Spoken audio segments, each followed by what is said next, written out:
Duck, the Great Western engine, worked hard in the yard at the big station.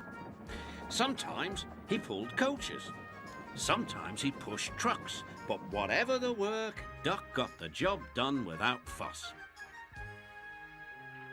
One day, Duck was resting in the shed when the Fat Controller arrived. "Your work in the yard has been good. Would you like to have a branch line for your own?" "Oh, yes, please, sir," replied Duck. So Duck took charge of his new branch line. The responsibility delighted him. The line runs along the coast by sandy beaches till it meets a port where big ships come in. Duck enjoyed exploring every curve and corner of the line. Sea breezes swirled his smoke high into the air and his green paint glistened in the sunlight. "This is just like being on holiday," he puffed. "Well, you know what they say," laughed his driver. "A change is as good as a rest." Soon Duck was busier than ever.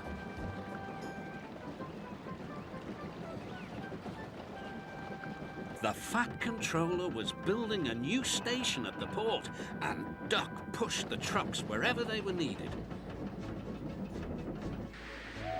Bertie looked after Duck's passengers, and the other engines helped too, but the work took a long time.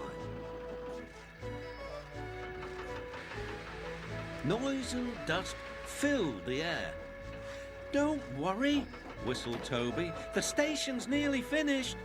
"And on time too," said Duck, thankfully. Duck felt his responsibility deeply and talked endlessly about it. "You don't understand, Donald, how much the Fat Controller relies on me." "Och, aye," muttered Donald sleepily. "I'm Great Western, and I—" "Quack, quack, quack." "What?" "Ye heard? Quack, quack you go. Sounds like you'd an egg laid. Now wheesht and let an engine sleep." "Quack yourself," said Duck indignantly. Later, he spoke to his driver. "Donald says I quack as if I'd laid an egg." "Quack, do you?" pondered his fireman. He whispered something to Duck and his driver. They were going to play a joke on Donald and pay him back for teasing Duck.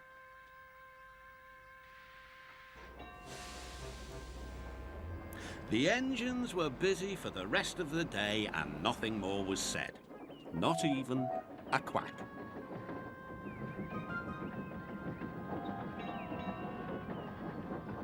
But when at last Donald was asleep, Duck's driver and fireman popped something into his water tank.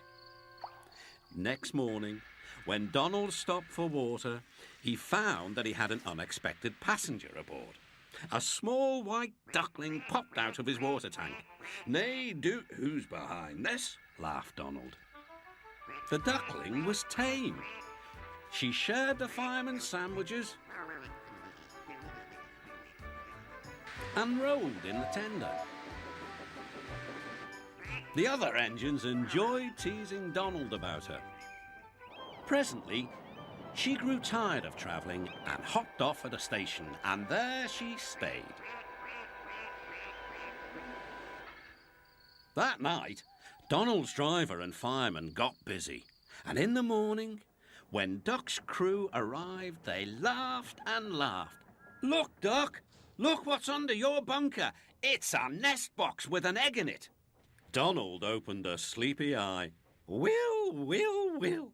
You must have laid it in the night, Duck, all unbeknownst." Then Duck laughed too. "You win, Donald. It'd take a clever engine to get the better of you." There's a pond near the duckling station. Here she swims and welcomes the trains as they pass by. The station master calls her Dilly. To everyone else, she is always Donald's Duck.